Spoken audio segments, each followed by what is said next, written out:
пилот жобасының кезекті түсірілімі үшін номері 26 жалпы білім беретін мектепке келіп қалдық. Жобамыздың бүгінгі қонағы Айсана ханым. Қалыңыз қалай? Қайырлы күн, саламатсыздар ма? Жақсы, өзіңіз жайлы қысқаша ақпарат беріп кетсеңіз. Жақсы. Менің есімім Айсана Сережа қызы. 26 жалпы білім беретін мектептің кітапхана меңгерушісі болып жұмыс жасаймын. Жақсы. Үлгі жаңағы қонақтарымызға қоятын әрдайым сұрақ, бұл қай тілдерді еркін меңгергенсіз? Қанша тілдерді білесіз? Жалпы менің өзі әкемнің ұстаным сөзі: бір тіл білсең бір адамсың, екі тіл білсең екі адамсың деп үйреткен. Осыған байланысты жалпы менің нақты оқып меңгерген тілім корей тілі. Корей тілінен алғашқы және жалғастыру мағлұматтар бар. Еркін түсіне аламын, корей тілін жауаптар бере аламын, кәрісше сөйлесе аламын, бір сөзбен айтқанда. Екінші, еркін сөйлеймін, мен моңғол тілінде жақсы сөйлеймін. Енді орыс тілін біз ресми тіліміз ғой, біздің екінші ресми тіліміз. Ол тілде де сөйлей аламыз. Демек, 4 тілді еркін меңгергенсіз. Иә. Жақсы. Ал енді алғаш үйренген шет тілін жайлы айтсаңыз. Корей тілі болды. Бұл бізде 2000 жылдары университетте корей тілінің аудармашы және мұғалімі ретінде университетке түстім. Жақсы, жоғарғы балмен. Бұл басқа ел, басқа мемлекет, Монғолия мемлекеті, Улан-Батор астанасында. Сол жерде оқыдыңыз? Сол жерде оқып, өкінішке орай 3 курс оқыдым. Белгілі себептермен осы қазақ еліне көшуімізге байланысты бітіретін ақырғы жылымды тәмамдай алмай бері қарай көштік. Не себепті корей тілінің маманы болуын таңдадыңыз? Сіз білесіз бе, жалпы Азия тілдері ол елде өте қарқынды дамыған. Ол жердегі жастар қытайша еркін сөйлейді, жапонша өздерінің пікірін білдіре алады. Кәріс тілі біздің мына қазіргі жастар меңгеріп жатқан сияқты ағылшын тілін қалай сөйлейді, солай кәріс тілін сөйлейді. Жақсы, Айсана ханым, көп тіл білу сіздің кәсібіңізге қалай ықпал етті? Қазіргі таңда мен өзімнің өтінішім және де қызықтауым, тіл негізі адамның өзімен бірге даму керек қой. Сондықтан осы меңгерген тілімді ұмытып қалмас үшін мен Абай атындағы облыстық балалар кітапханасында кәріс тілін кішкентай жасөспірім, орта буын оқушыларына үйретіп жүрмін. Жақсы. Нәтижемен бөлісіп кетсеңіз? Қазіргі таңда өзімде 3 оқушым бар. Екеуі сөздерге, сұрақтарға жауап беріп, және де оқып үйрене бастады. Оларға қызық қой, қазіргі балалар тез өздерінің қолындағы гаджет арқылы да өздері меңгеріп жатыр.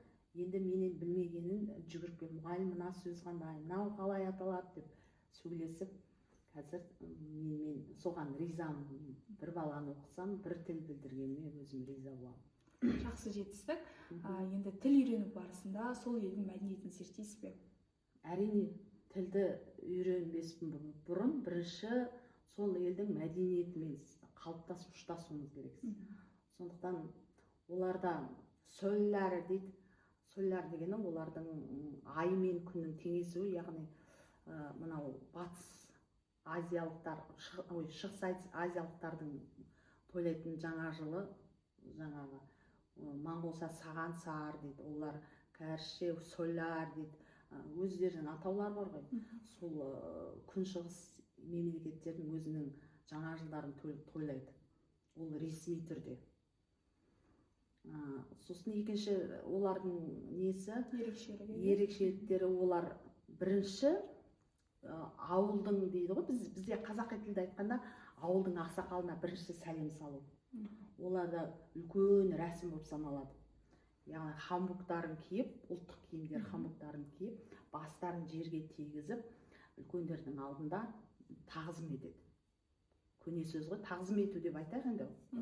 Тағзым етіп, солай құрмет көрсетіп бір-біріне сәлем салып. Жақсы, қызықты ақпаратпен бөліскеніңізге рахмет. Осы тіл үйрену сіздің дүниетанымыңызды қалай өзгертті? Мынандай бір қызық жағдай болды.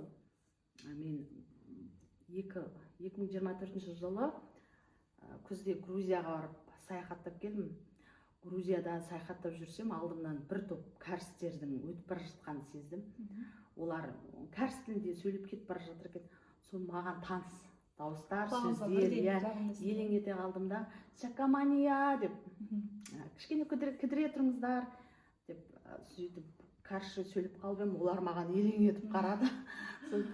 Чогия ури는 한국 사람이니까 деп сөйтіп едім, сіздер Кореядан келдіңіздер ма деп сұрап жатырмыз. Иә, біз кәрістерміз, сіз кімсіз, сіз қай ұлтсыз, қытайсыз ба дейді да маған көздеріміз. Содан жоқ, мен қазақпын десем, аналар Қазақстанда да кәрісше сөйлейтін адамдар бар ма, қазақтар да кәрісше біле ма деп өздері шоқ ұстап жатыр. Сондай бір қызықты кезеңдер болды. Саяхаттау жайлы айта кетіңіз. Енді тіл меңгеру мен саяхаттау өздері жаңағы егіз ұғым деп айтсақ та болады. Көп жерде болғансыз ба? Саяхаттағанды жақсы көресіз бе? Әрине, саяхаттау кімге ұнамасын? Саяхаттау деген ең адамның өміріндегі ең қызықты оқиғалар. Мен сол 2024 жылы маған қандай да белгілі бір елдерге саяхаттау бір жылы болды.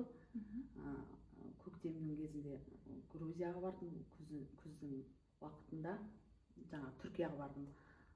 Ресейдің бір-екі елінде қалаларында болдым. Енді өздеріңіз білесіздер, бір мемлекеттен екінші мемлекетке өту үшін шекара асуыңыз керек.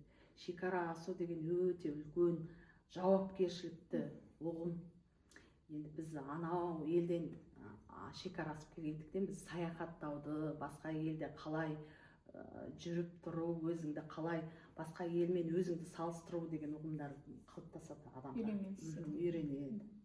Жақсы, болашақта қай елдерде болғыңыз келеді? Қай елге саяхаттап барғыңыз келеді? Менің сол бірінші арманым жаңағы Азия елдеріне, яғни Кореяға, Жапонияға барғым келеді. Бұл менің үлкен арманым.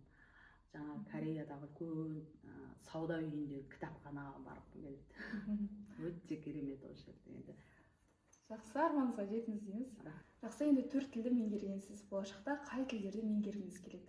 Қай тіл сізге қызық? Болашақта менің нақты меңгергім келіп жүрген тілі Қытай тілі. Қытай тілін әзірден бастап қолға алып жатырмын.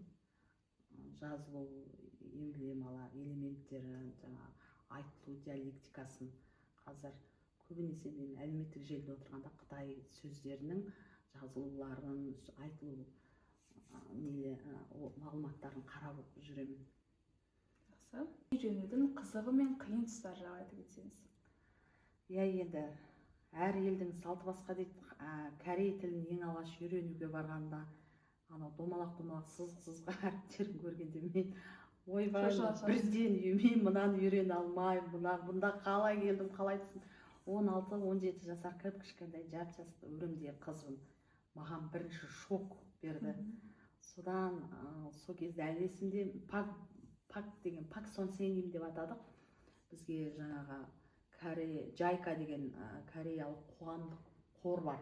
Содан келіп мұғалімдер жаңағы біздің тілмен айтқанда дәріскерлер сабақ берді. Пак Ким Бу Мин деген мұғалімдер. Бұл кісілердің жаңа сөйлеп тұрғанына қарап, мен қалай осылай сөйлеуге болады деген ұғыммен сол кісілердің сөйлеу манераларын қызықтау арқылы мен тілді үйрене бастадым. Ары қарай маған қиын емес болды. Демек, қызығушылық болса, кез келген тілді меңгеруге аласыз.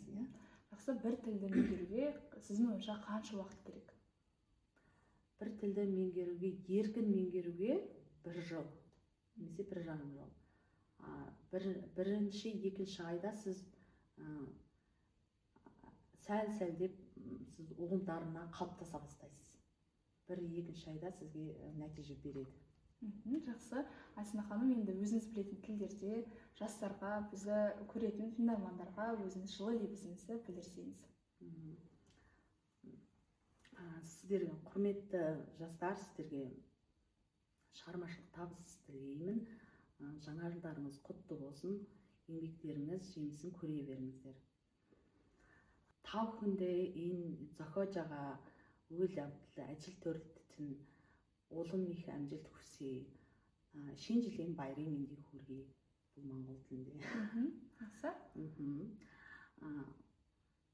어른들에게 앞으로 일하는 곳은 축가를 바랍니다. 생일에 복 많이 받으세요. Жақсы, Айсын ханым, жолымызға қатысқаныңызға рахмет, тұшымды жауап бергеніңізге рахмет. Сізге жұмысыңызға тек жеміс тілейміз. Қош сау болыңыз, көрермен.